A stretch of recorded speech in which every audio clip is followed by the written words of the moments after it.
Hi, everyone. Welcome to our first M Talk organized by Wapalita Empowering Equality. Today, I feel fully grateful because we have an interesting talk on a trendy topic, but most importantly, with a fantastic group of panelists.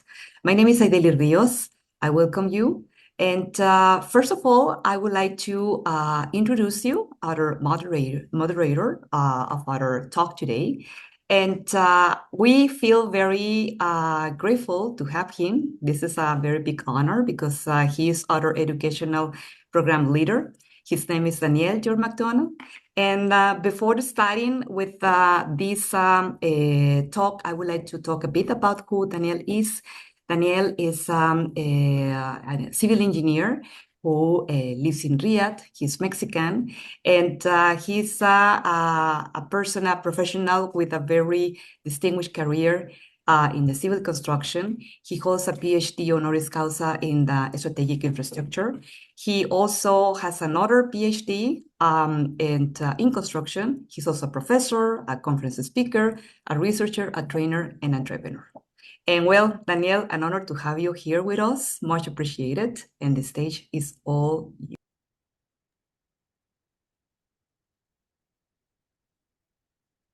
Thank you so much, Aideli. Thank you for the introduction.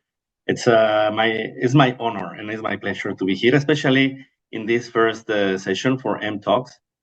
Before introducing everyone, our distinguished panelists, I want to talk briefly about what is M Talks. The title is today Redefining Masculinity. It's not about losing power. It's about leading with purpose. And I really thank all the attendees being with us in this powerful conversation on how men can lead respectfully, openly, and with communication and commitments towards gender equality. Our panel will bring together voices ready to challenge stereotypes, building healthier relationships, and shape a better inclusive future. M-Talks are based in the male gender participation, basically to support equality for females and to balance opportunities in the social roles.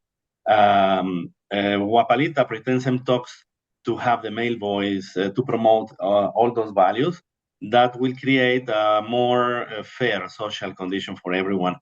So finally, before introducing our panelists, I want to invite you to follow up our social media and to see what our next events as Wapalita will be developing soon, and also for Mentalks. So because true leadership listens, evolves, and uplifts, thank you for coming. I would like to introduce our distinguished panelists here with us. Thank you. Thank you, all of you, for being here. I will start with Marcelino Herrera Sanchez. He's a career diplomat in the Mexican Foreign Service. Currently, he's consul in San Antonio, Texas, in USA, where he coordinates programs and manages resources. He previously led consular and administrative affairs at Mexico's embassy in Saudi Arabia and served as consul in Little Rock, Arkansas, in US as well, and handled consular affairs in the United Kingdom. He worked at the Institute for Mexicans Abroad and trained at Matias Romero Institute for Diplomatic Studies. And he's holding a bachelor's in international relations from UNAM, Universidad Nacional Autónoma de Mexico, which is the national Autonomous University for Mexico. Thank you, Marcelino, for being with us. Appreciate a lot. Our second panelist, Khaled Al-Samil, is a Saudi voice bringing business, culture, and global connection. Khaled is a sharp Saudi business mind, bringing cultures and markets with precision. As a digital marketing strategist and business developer, he connects the Middle East with Latin America through bold ventures like Hola Top and leadership in the Saudi Spanish Club. With a background in PR and passion for storytelling, he blends strategy with human connection, turning ideas into influence and partnerships into growth. He represents a new generation of globally minded Saudi leaders, and I want to thank him thank you, Khaled, for connecting with us and participating in this workshop. And finally, Esteban Tejedor, he's a computer engineer and master coach. He has built these two careers, computer engineer and trainer and master coach, specialized in personal and spiritual development. He has visited these dozens of countries and live in Spain. Esteban is Spanish, but he's been visiting England, Vietnam, Thailand, Saudi Arabia, Peru, Ecuador. Peru is the place where he is currently now, and he has helped to understand different cultures and religions and philosophies. Esteban has delivered courses in emotional intelligence, effective communication, and mindfulness, amongst others. He's author of the book From Chaos to Calm, Journey Back to Your Inner Peace. So I really appreciate Esteban. Thank you so much for being here with us today. Before starting, and we will go straight forward to the questions that I want to launch to our panelists, I want to remind all of them that we will have a time of 3 minutes per question. I will try to cut my participation in the comments if there's any good. Otherwise, we'll proceed with the questions, and then our attendees will have the chance to do any query, any question to us, and this will be the mechanics of the agenda.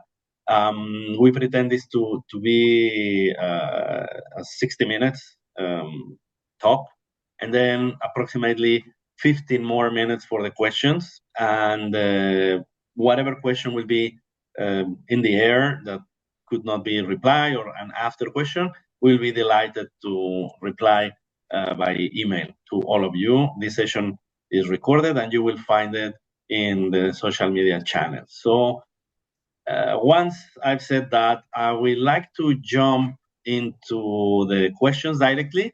I will start with Khaled. Khaled, I would like to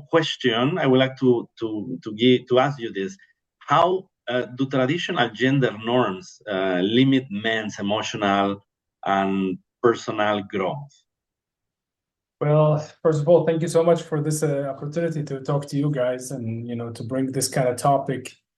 As you know, living in the Middle East, this kind of topic has always have been some kind of like decided or pre-decided for a lot of men, where let's say we don't even get the chance to even talk about our emotion and our, let's say, our traditional roles here. If you would look through history, traditional roles have been prefabricated before the industrial world, before when people used to live in farms. At that time, a lot of the men and women, they used to contribute to the income of the family.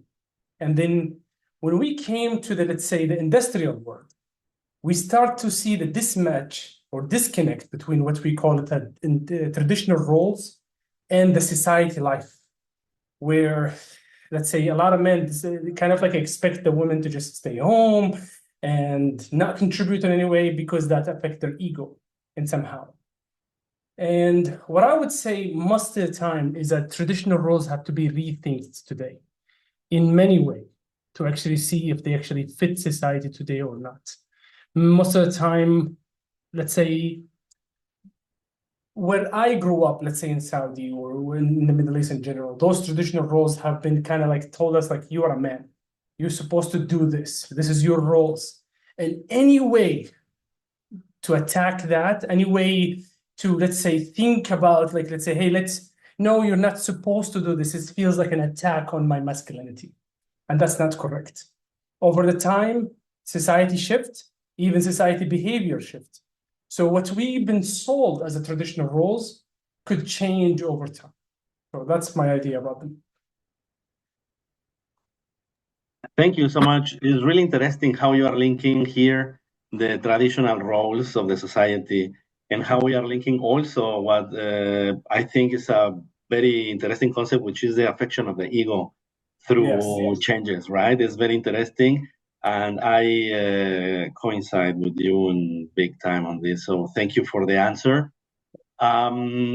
Esteban, what do you think that could be an ally to women what does be an ally? What ally can be in women to looks like in a daily life? I mean, what do you think on this topic?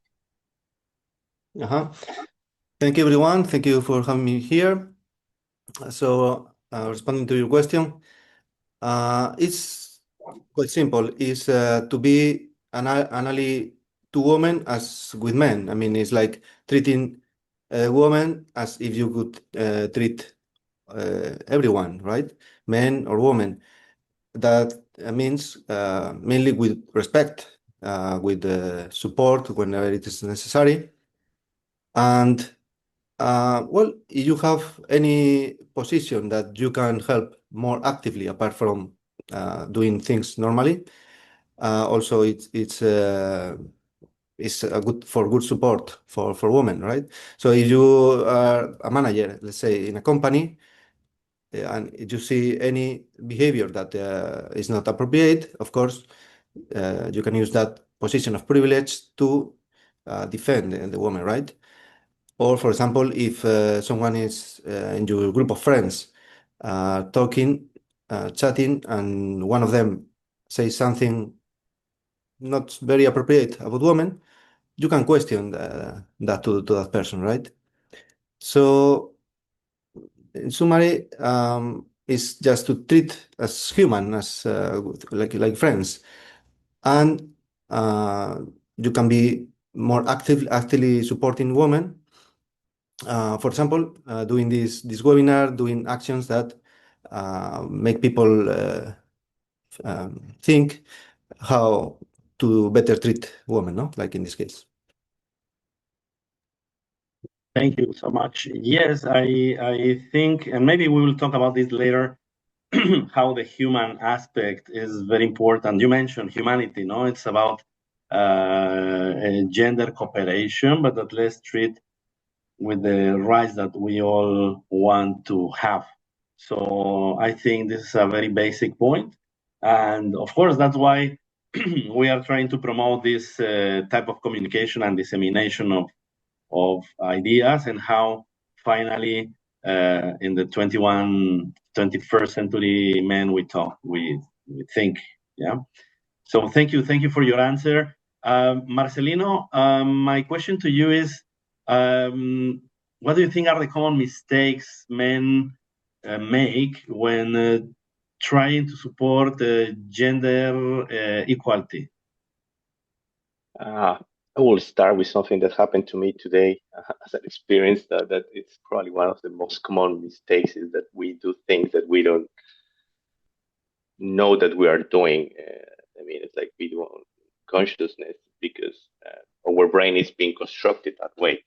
So we are having an event today at my office, and I request help from colleagues, and two of them show up to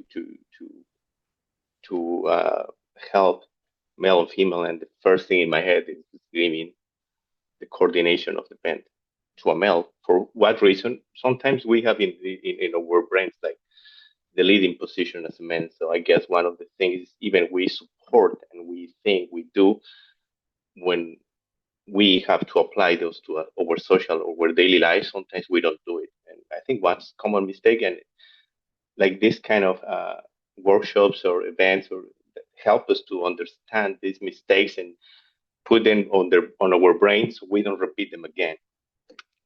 So I will start with that. So it's sometimes recognizing the mistakes is a good chance to change them and face them. I will say that at the same time, I think we need to understand the difference between equality and equity. So in the question you mentioned that equality, I will say that we need to make a small difference between equality and equity. So equality means like when we give the same resources or opportunities to the same person, regardless their sex. And equity means we give people the specific resources they need to achieve the goals. When I'm saying this is because to not make mistakes, we need to understand what is going on in an organization. I think one of the other problems that we mistakes we made as a man. And to do this, I asked to colleagues, friends, my wife, and people that I work with, what they think they are mistakes. And one of the things that I've been told, but many of them, is that mansplaining. That, as we know, mansplaining is when we dominate the discussion. When women are telling a problem, we believe that we know the same problem, even if we don't know. Like, they have the expertise, what we think that we know. And the mistake here is that we believe, trying to be empathic, I guess, but that doesn't necessarily mean being empathic, because you are not adding anything to the conversation, and that lowered the voice of women. Another problem I think we face, another mistake we commonly make is like doing this behavior that is known as benevolent sexism, which basically means that we do things like are usually assigned to male roles, like carrying stuff.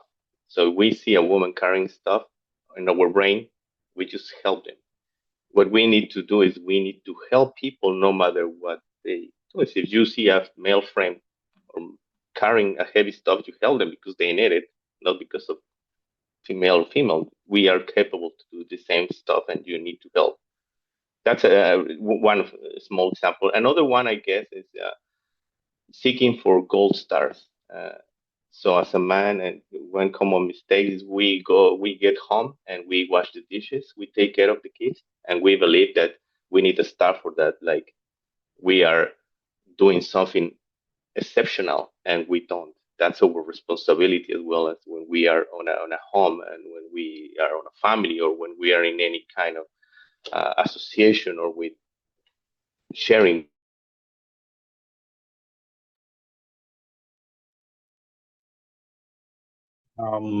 Marcelino, are you there? I think we have a problem of connection with Marcelino. In any case, I hope he's back soon. And I think he developed an answer based on what Esteban mentioned before. It's a bit more developed answer related to ego, to human aspects. And it's important that Marcelino defined the differentiation between equality and equity. So thank you for that. Marcelino, you are back. Thank you for your answer. I think I just keep talking, and probably you were not listening to anything I said.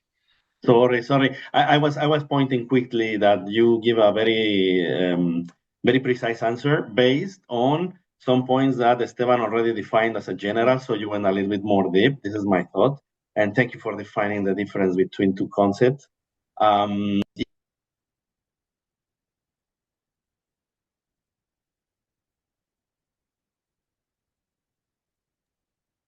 Daniel, you got muted. Sorry, thank you for that. I wanted to ask to Khaled. Khaled, why is vulnerability often seen? What do you think is vulnerability often seen as a weakness in men? I want to use two words that I think they defined a lot of things about the gender, the both sides, and then we come to vulnerability. The core factor that affects man decision is their ego. And the core factor that affects women decision is the feeling of safety. This is kind of like, let's say, a personal opinion, not a fact. When you see how men make decisions usually in their life, it always has to do with some kind of influence with their ego. And vulnerability is always associated with weakness in men. They always look at it as, if I am vulnerable, I am weak. And that will affect his ego, his image, the I, the me as a man. Because we always been told when we are raised that we need to have some level of control, and control is valuable. Vulnerability always have been associated, as I said, as weakness for men. So for them, if they will go ahead and become vulnerable and open up, there is a risk. And this is a lot of men have went through it, where like if they open up and talk, other men will step on them. And they said, I didn't know you're that weak. So it will scare the other guy who would like to open up and become more vulnerable, let's say. to open up and talk, but they couldn't because they're afraid. If they do, then their image or their ego will be destroyed. And if their ego get destroyed, then they feel from inside they're not man enough. And then it has to be always going back to that point where, like, okay, if I see someone else becoming vulnerable, and then I see the society reject him, and say, no, you're not man enough. How dare you feeling this way? How dare you talking about your emotion? Then I won't do it. I'll be scared. But when you create this safe environment for men to say, you can talk, you can be vulnerable, because vulnerability is clarity. Vulnerability is to become clear about yourself and to be honest and not lie. It's become normalized that society allow you to wear a mask, a social mask, that always tells you, this is who you are as a man. Anything less than that, you're not good enough, right? So when you create this kind of environment for men to feel like able to become vulnerable, actually, and speak about their pain, then they're not gonna feel like vulnerability is weakness. But that environment doesn't exist, unfortunately.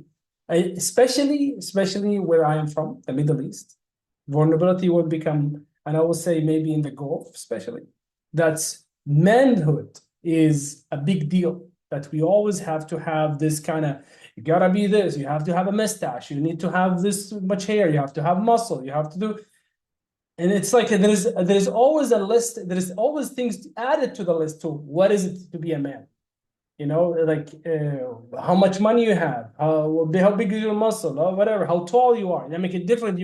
Maybe because I lived in different society, I have seen the standard of manhood. Maybe ours is the most toxic, I would say. But I think at some point when society get to the peak, it will collapse, and then we have to reevaluate what is it to be a man. So I would say if vulnerability is weakness because there's no safe environment. Once you create that one, then yes, you will be able to encourage men to be vulnerable. To be vulnerable. Yeah, I think it's very interesting. Well, first of all, I want to not to remind, I want to encourage as well to use this platform as a personal point of view, as you did. No, this is very valid because it's exactly this is what we want. We want to change our point of view in this topic. And we come back a lot to one very consistent topic, which is the ego. Is still there. It's a big thing, no? It's something common. And of course, the honesty, what you mentioned, I think is important. I would thank you for the answer. Esteban, what practices help men feeling more comfortable expressing emotions and your point of view? Good question. Well, in the line of what Khalid is saying, men are traditionally educated to be stronger, to maybe not express their emotions that much. I think nowadays that is changing a lot, especially maybe in some countries still is they're more traditional, but in most of the world I think it's changing. Men are already feel like they can express their emotion, but still there is something to work on that, right? To express your emotions when you need to ask or claim for something, the key word is assertiveness. That is to defend your rights or to express your emotions without making the other person in front of you feeling bad. So this is we're looking for a win-win situation.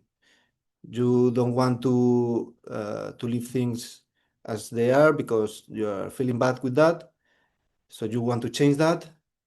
At the same time, you want the other person to understand and to agree with you.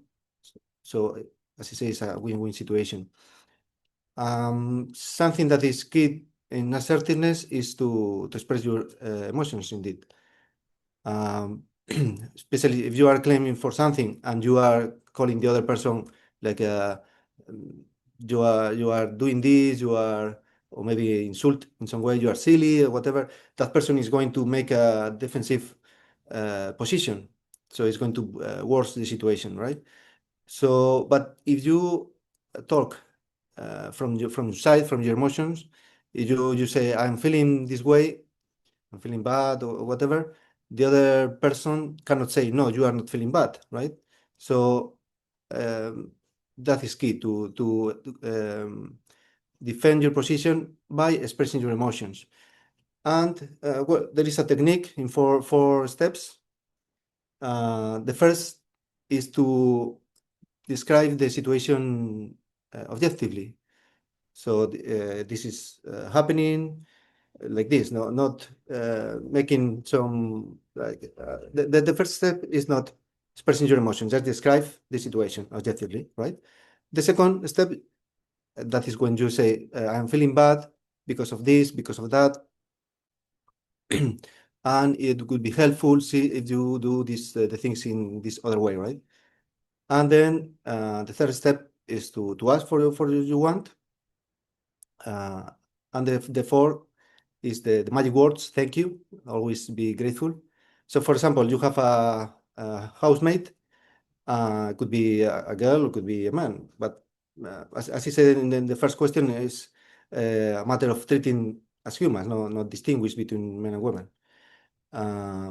So for example, you have a housemate and the housemate is leaving the plates always dirty in the sink. So you can go and say, I have noticed you are leaving many times the dishes in the sink dirty, and that's when you express your emotion. That is making me feel stressed because I like to see the kitchen clean, whatever. And then please, could you wash your dishes the same day that you are using them? And then finally, thank you for that in advance. So that the assertiveness is the key words, I say. This is very interesting, no? And thank you for sharing this method that conventionally, probably in the daily life, we call it diplomacy. I don't know if the same. No, we need to be diplomatic in how say things, but definitely expressing emotions is something that has been not part of the male image from a long time, and something maybe that we need to learn how to break. So thank you for very interesting input on this. For Marcelino, how do you think leaders can create more inclusive and respectful environments? I need to put the mic on. Thank you, Daniel. So I'm going to talk about this from perspective of a workplace. I think Khalid says something very interesting and appropriate, and I guess is one of the most important things that you need to create leadership with respect, is that you need to create safe spaces. And when we talk about leadership in a workplace, I think as a leader, you have the responsibility to make everybody feel comfortable in the space, so they can come to you and tell you what's going on, no matter what's male, female. But you need to make a reflection on what is normalized or not, so you can create comfortability in the group. To do that, I guess, is acting with responsibility, because on our organizations, as a leader, other people, as a leader, you will draw a line of what is accepted and what is not. So whatever a leader do, so other people will follow. So if you draw a line, you make jokes about female, so you will allow everybody else to do those kind of comments or jokes. So I guess it's very important to avoid those kind of things. So you need to create those spaces to make people comfortable on a workspace. I think to make a more respectful environment as well, I guess recognizing differences. So among all the people in organization, you need to provide, as I mentioned, one of the key words that I find out when we talk about this topic is equity, which means you need to give people what they need and not exactly everybody starting from the same point. So once we recognize difference between what everybody can do, so you can provide them the tools so they can achieve any goals, male and females. Another way, I guess, is implementing policies that support inclusivity, setting rules that are against discrimination, promoting opportunities for everyone, and they and the team and everybody must know those rules and they are clear. I mean, like in some countries already, the legal framework exists, like Mexico, for example. So we, men and women, we have the same rights, but doesn't translate into the same uh, in the same position when we are talking about social behavior, because still we have same and equal rights, but we have different needs. So we need to put in place policies that help. For example, if we know that we have difference, so females, they will need maternity leave. They will need a accessible schedule to feed their babies. But at the same time, we need to create policies that, for example, as a man, you let them out of the picture and you need to put them as well. So you need to create policies that you can, as a man, you can take care of your kids as well. And you find spaces in your workspace so you can ask your boss, hey, I need to go out and pick up my kids from school. Need to make time for things that are, or to do roles that are associated with women. So creating that in a workspace, I think it's going to give you more balance and more power to women and more power to men as well, because the imbalance is seized because these things that we create already, these social behaviors already exist. One of the things I guess also helps to create more inclusive and more respectful environments is offering this kind of workshops that make us reflect on what is wrong, what we do wrong. As I mentioned at the beginning, on my experience today, I just talking about this, I realized how many things I still doing that I think that I don't do, but we still doing. So recognizing that and taking this kind of workshop training is going to help. So you need to make it more extensive to your colleagues, to your friends, to your. Sorry, I think I went too long on this question. No, it's a definitive. Thank you for Guapalita, by the way. Here I want to introduce the things, because this is true. We need to promote this. Definitely working comfortable and the limits. It's important, because otherwise it won't come. And we saw how effective can be the implementation of policies that cover what people need, no? And definitely we have differences as a man and woman, but if they are covered, then the equity is covered. So thank you for the differentiation between concepts. It's very interesting.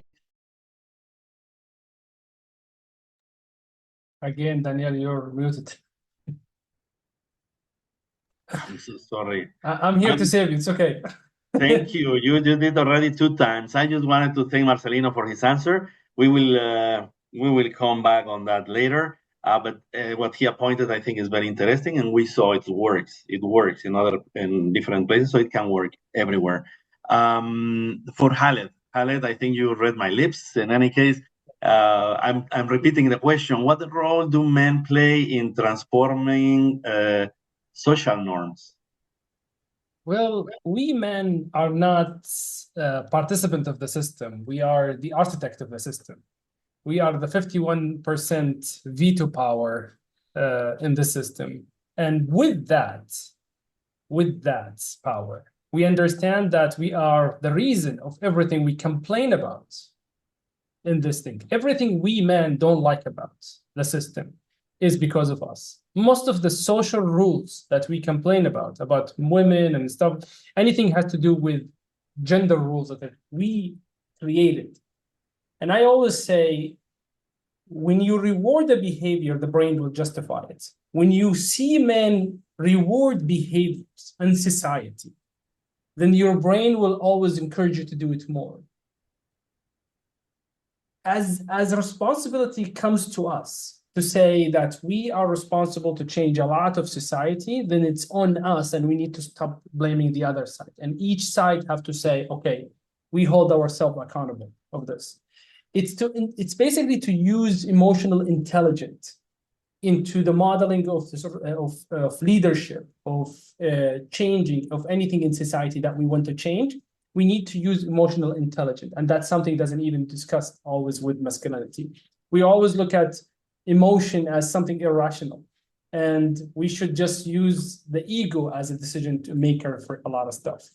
So transforming society is within our hand in the majority, not to discourage the women's side, but a lot of the power have been given to us out of a trust.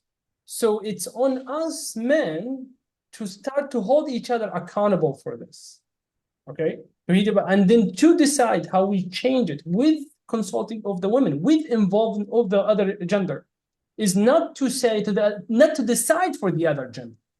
We cannot be the one who's deciding for women how they feel, how they decide in many ways. I mean, this is, I would say, from like a Middle Eastern perspective, we always ignored the perspective of the female when it comes to transforming society norms of what's normal. We decide and we don't even consult, and that's need to change. So one, we are responsible for what we complain about. Two, we need to consult the other gender. And three, we need to start modeling emotional intelligence, accountability, respect, especially in leadership positions. Culture shift will become natural. That's my assumption. Thank you. Really interesting. Really interesting. It links a lot with what Marcelino, from a point of view, Marcelino mentioned before. We need to consult. No, we need to see what are the needs. Definitely in all levels. No, we are talking about work environment, also in the whole aspects of society. Responsibility and accountability is a really important thing. And you mentioned something really interesting at the beginning. You know, we design the system and we complain about it. So at the end of the day, we need to take, we need to take responsibility on this, and we need to fix it because we need to make it more comfortable for everyone, as Marcelino mentioned, using the emotional intelligence, as you said, and humanity, which is the point that Esteban mentioned before. So thank you, really interesting. I open my micro again. Thank you. Yes. For Esteban, how can we engage more men in conversations about feminism? How do you think we can do that? And this will impact us in this dissemination of conversations, no? In these workshops. How do you think we can do that? Thank you, Daniel, for your question. Well, I think many men are willing to talk about these topics. There is no big problem talking about this. I believe that maybe feminism is being taken by some agents, let's say, a little extremes in some ways. For example, in Spain, we have a government left wing government that is becoming extreme left, right? So they are making laws that are making now the women have to have more rights than the men. So we are moving from the men traditionally had more rights, and the rational, let's say, feminism is that the women have the same rights than men. But now in some places, for example in Spain, it is surpassing the rights. For example, when you have a business, there are helps that there are programs that help women to have some to ask for some money to invest in something that is only for women. So it is a clear example that now there is not equality between women in some aspects. Or another example is that I think it's because of political reasons. Some parties want the vote of some people, right? Some maybe women, but even women now, many women are realizing that this is not really a healthy feminism. Is extreme. For example, uh, some political parties are saying that we are dangerous. So just for being a man, we are a potential attacker to a woman, something like that. And even in the news recently, they open with this question: "Hombres, ¿qué os pasa?" That means, "Men, what is going on with you?" Like taking this story to open media. So in those cases, I think it's taken to the extreme, and at least in my case, I don't want to be involved in conversations where the common sense is lost. So for encouragement to get into conversations, I think is first of all having a healthy feminism, a rational feminism, not extreme. And the conversations not focusing on blame, but focusing on culture, on care, shared responsibility, these kind of things. Finally, I would say in some cases, I think it's good to have men and women together discussing about these topics. However, in some cases, maybe it is helpful to have men-only spaces that they can talk openly without feeling they have a label, or maybe to feel like some women are having some thoughts over them. I mean, it's maybe helpful to just have men talking about that. As I say, it's much better if possible to have men and women together, of course. Both. That's my Yeah. answer. Thank you. See, really, I think this rationality should be always there. Otherwise, as you mentioned, ideology and social factors plays a role. And when rationality is lost, then probably we harm more than help. And this is something that, as you mentioned, people are willing to talk. So especially men, if we make and we want to make men participating on these topics, we should be rational always. And you mentioned something that is very interesting for me, which is not to blame, but to build, no, something that could be beneficial for everyone.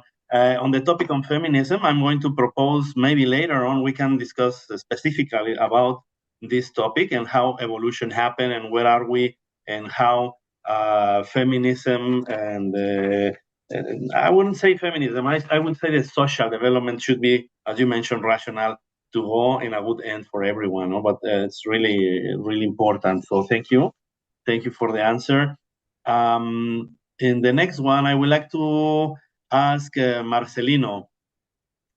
Marcelino, how do you or how do unconscious biases show up in leadership and decision making, more internal? No, how do you think they appear? I guess that's the hardest question in my opinion, and the reason why is like because this is unconscious. You don't really know, and as I started the conversation with experience today that I acted biased, like I just did it because it's my brain and the social behavior I will be living my whole life is just take me to that path, and recognizing is one of the good things. Uh, so, but with this, just taking that, normalizing this is a perpetuation of what is been going wrong, and that doesn't cause equity, equality, and a balance between life and behavior between men and female. So I guess like acting bias, I guess, is always has to do with you as a leader act on favor of people that you share some backgrounds, that you share interests, communication style, maybe similar way to work or behave. So you take those decisions based on these insights. Probably one of the most common way that these bias show up on decision making is performance.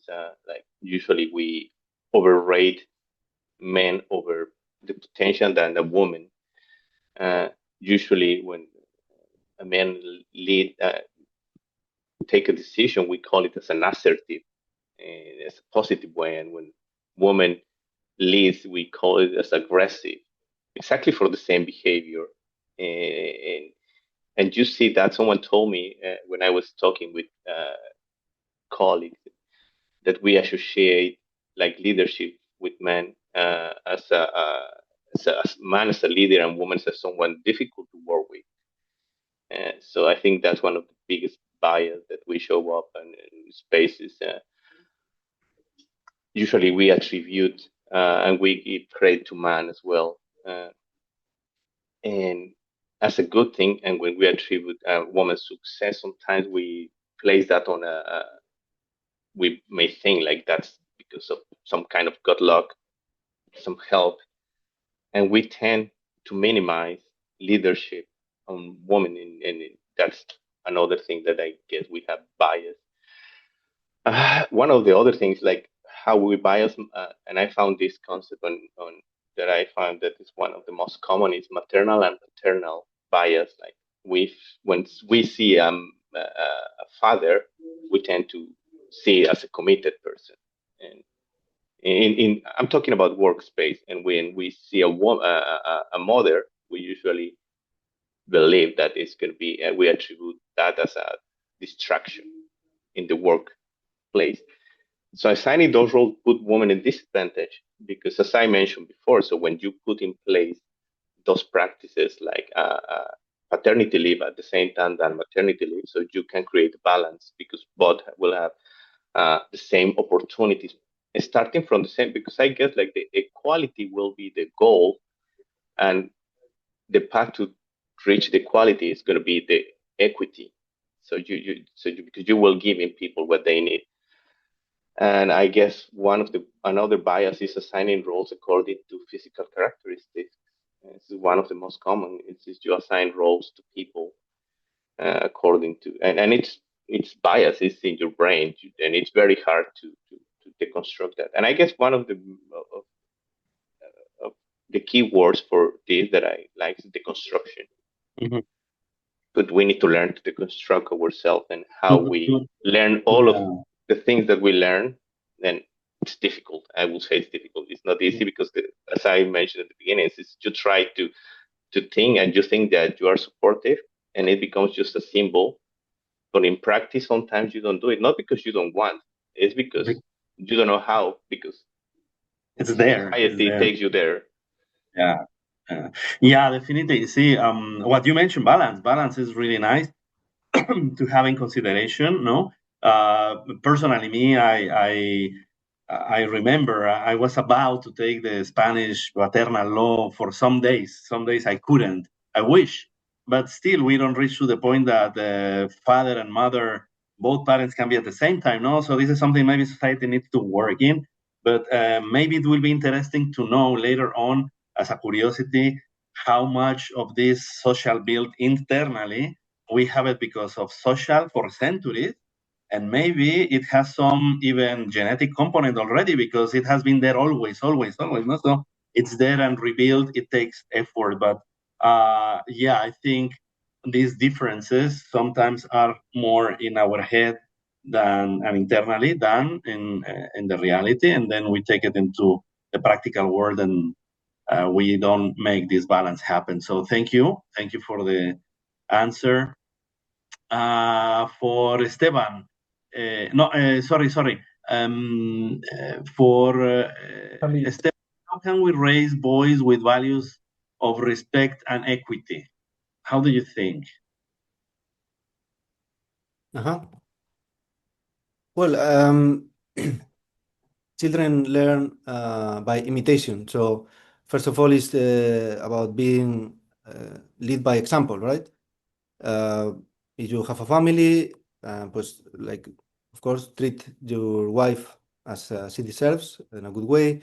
So the children are going to do that when they grow up, helping at home, doing the things together, expressing the emotions, the feelings, as the previous question.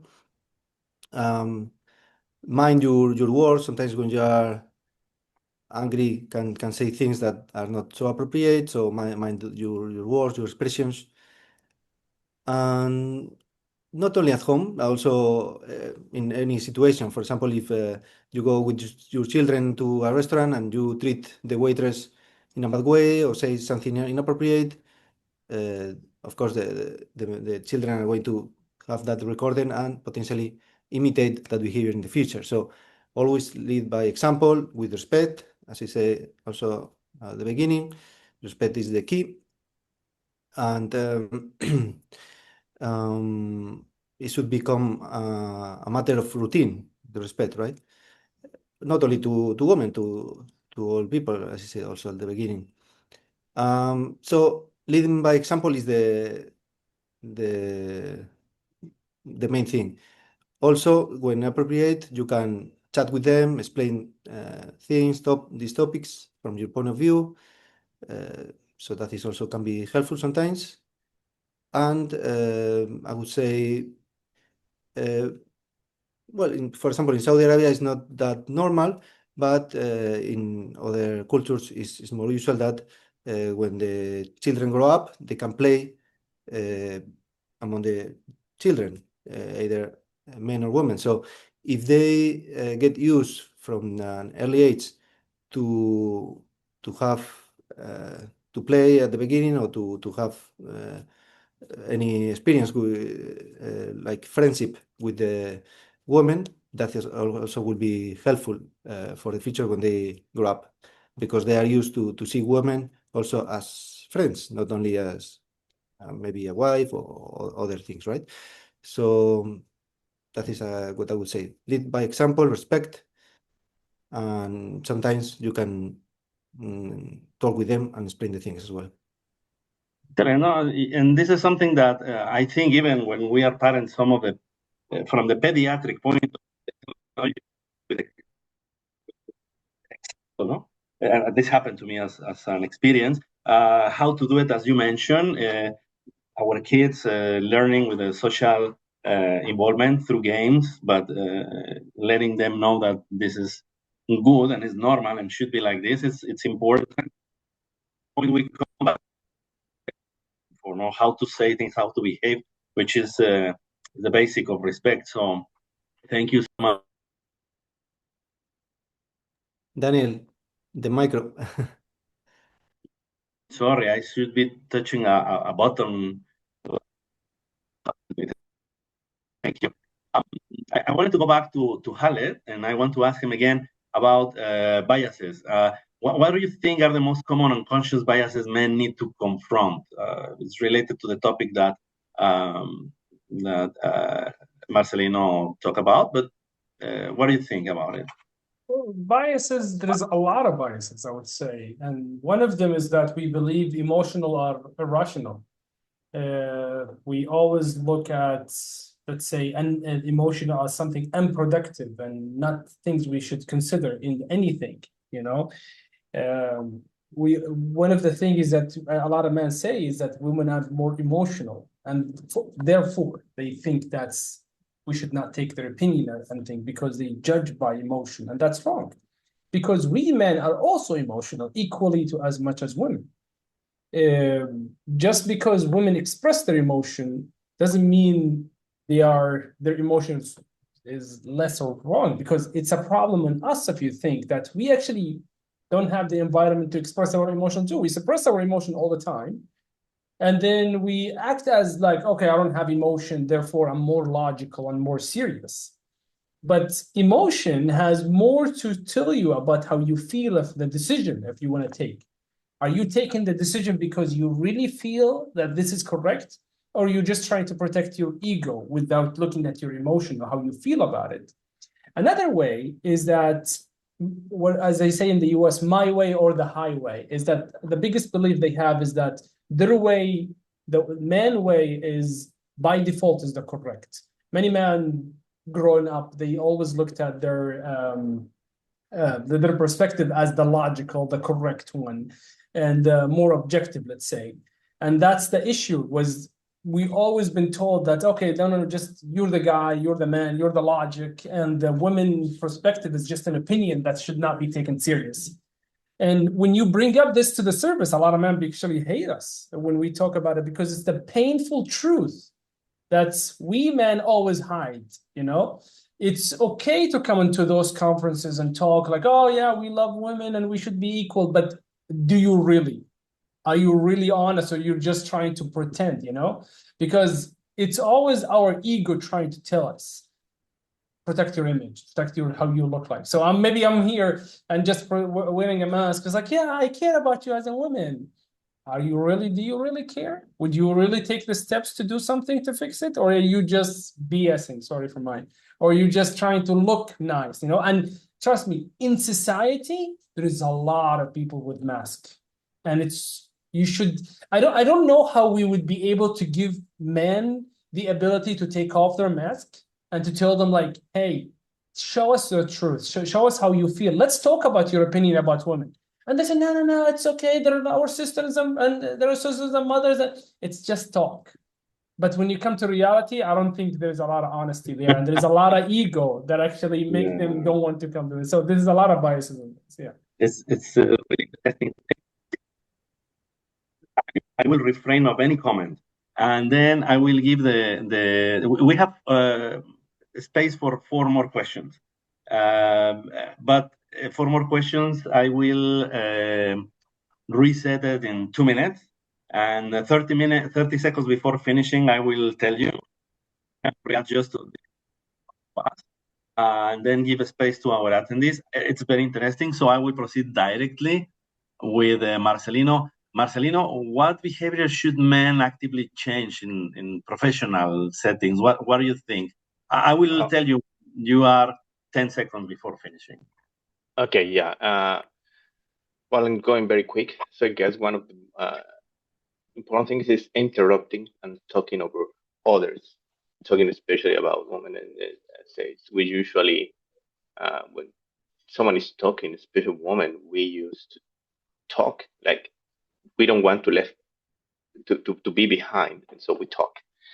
Other thing that we have to change is taking credit or for sharing stuff. Trying when someone leads, when a woman leads, they lead, and the credit is for the person, and you need to stick on that, and you need to give the credit to the person and not trying to share. That's very important, and that's going to be probably very helpful to achieve these goals that we've been talking about. Avoiding dominating meetings with, as I mentioned, as one of the problems is mansplaining. When someone is talking, if a woman is talking, if you don't have anything to add to the conversation that is valuable, if you are going to repeat, so don't say it. So you need to ask the question to yourself before participating in a conversation. Will I add something new? Otherwise, just don't talk.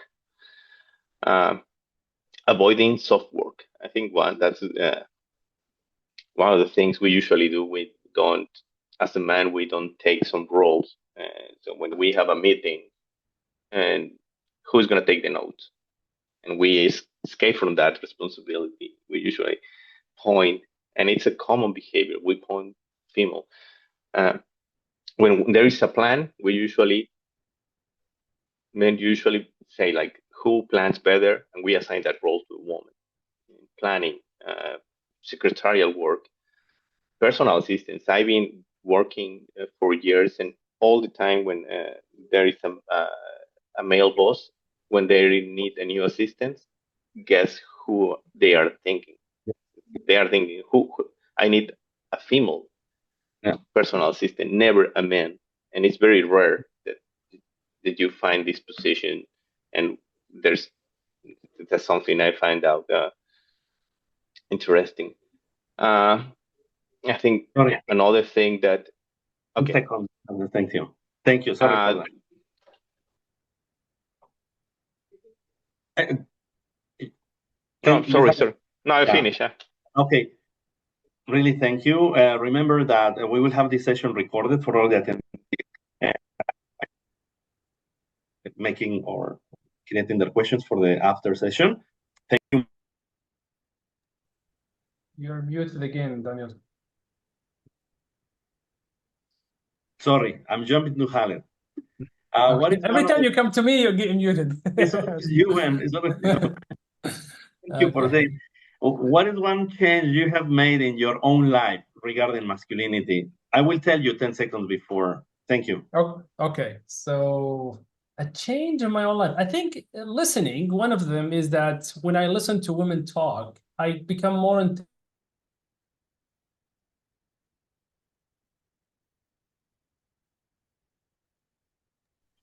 I think, Khaled, you lost the connection. Just I will flip the question, and when you are back with us, you can retake.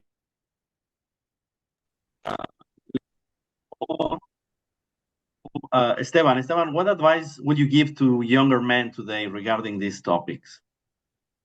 What advice? Well, what I have been saying before, treat women as the same as men, good, with respect, lead by example.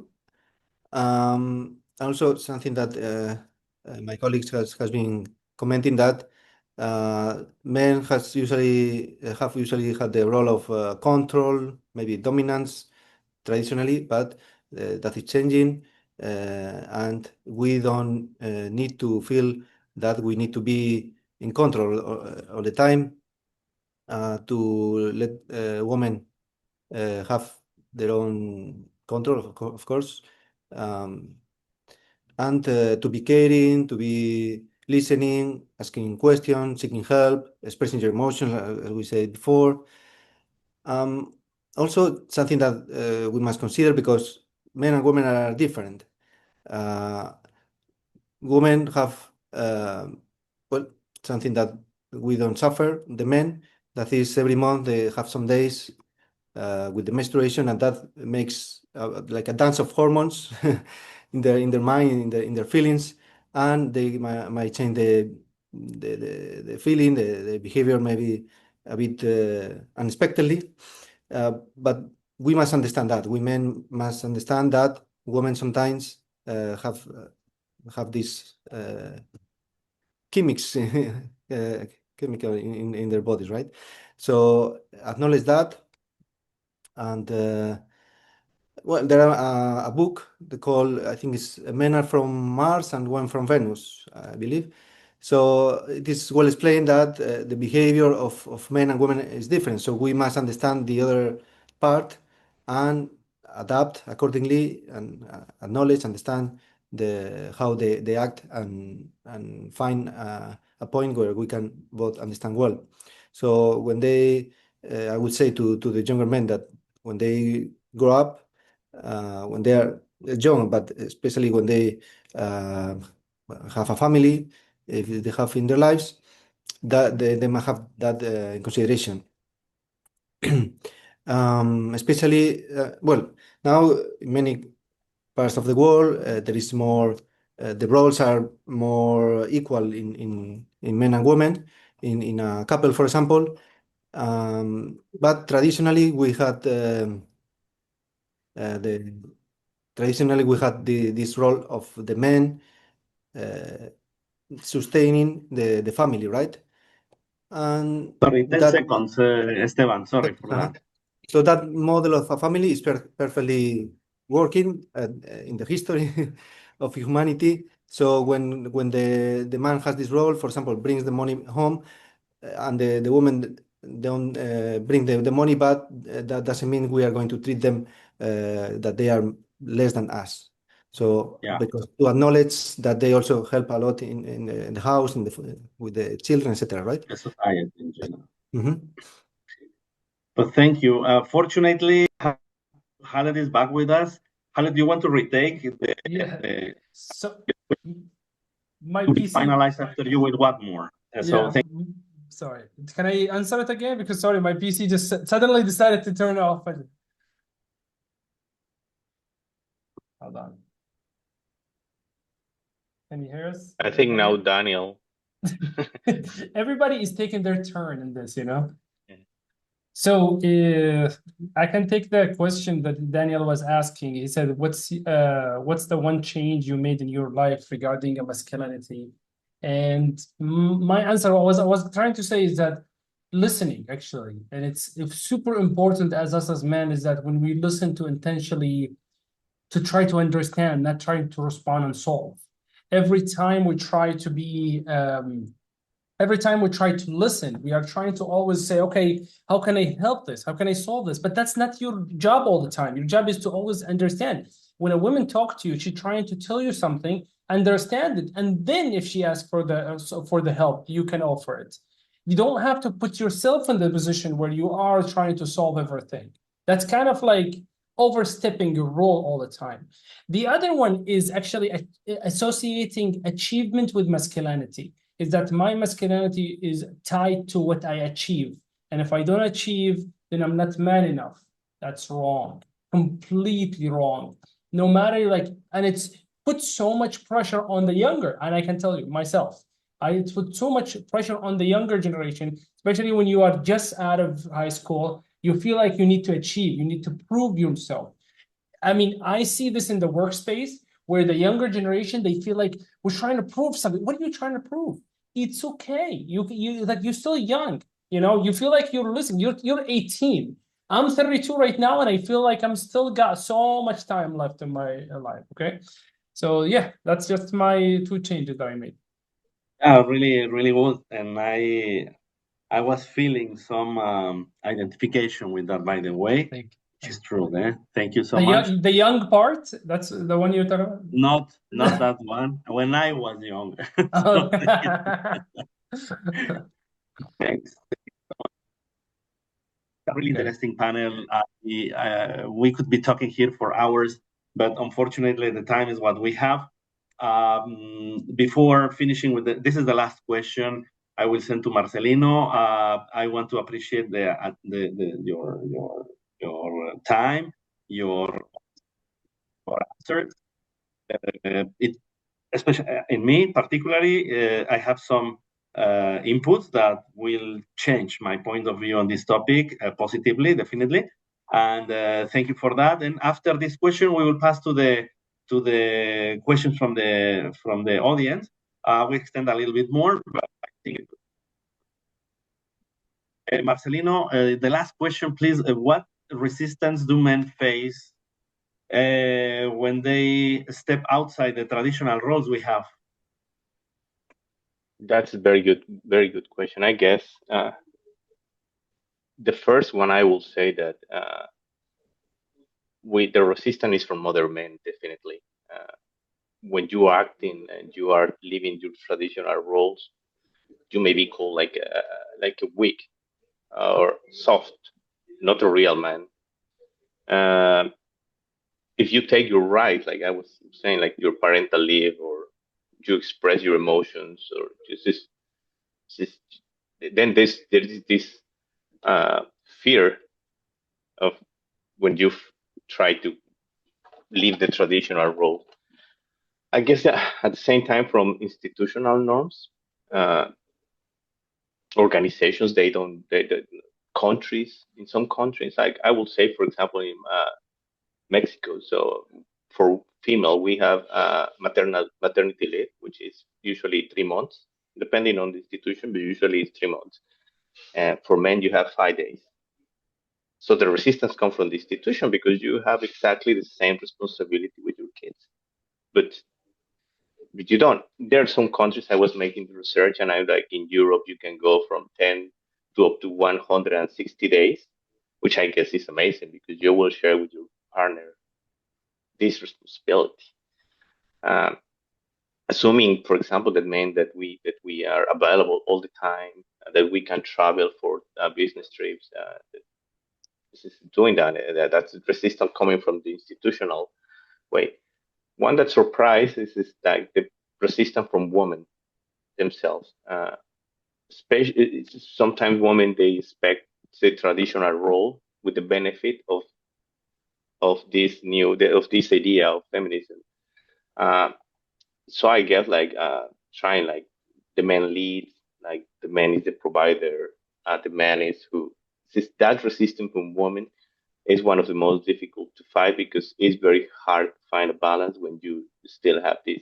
And I guess uh, one word that I say before is this construction is not only for men. We both need to deconstruct these ideas so we can find out a balance between participation of men and female and women in society.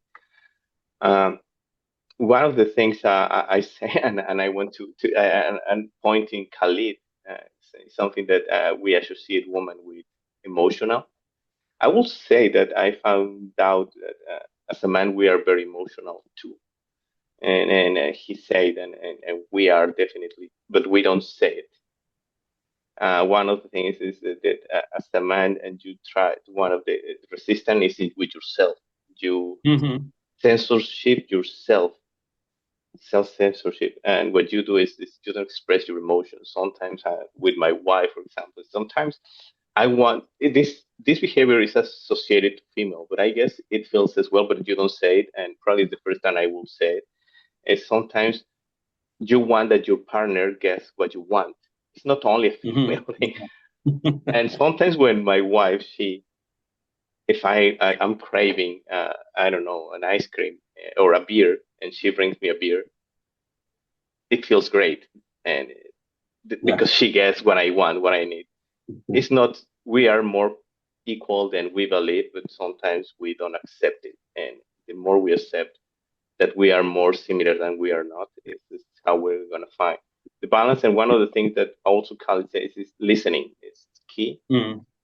In this exercise for this conversation today, I listen colleagues, friends, people with affinity, family, other leaders, and I guess we need to make room for listening our environment so we can relearn what we think we are learning. And thank you very much. Thank you for your answer. By the way, self-resistance in both ways, it might be another topic to talk about. Listening, definitely, comfort, all these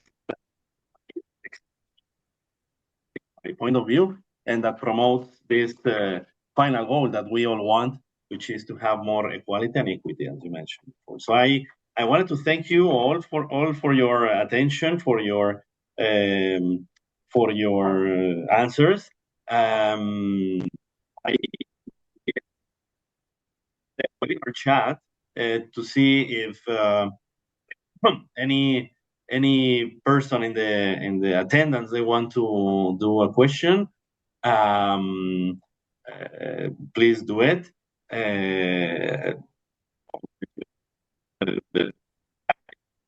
Open your mic. We are here, and we'll be happy to direct the answer for you. Thank you.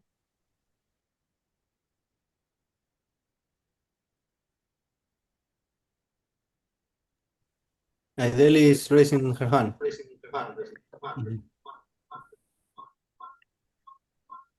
Can you guys hear me? Yes. Oh, thank you so much.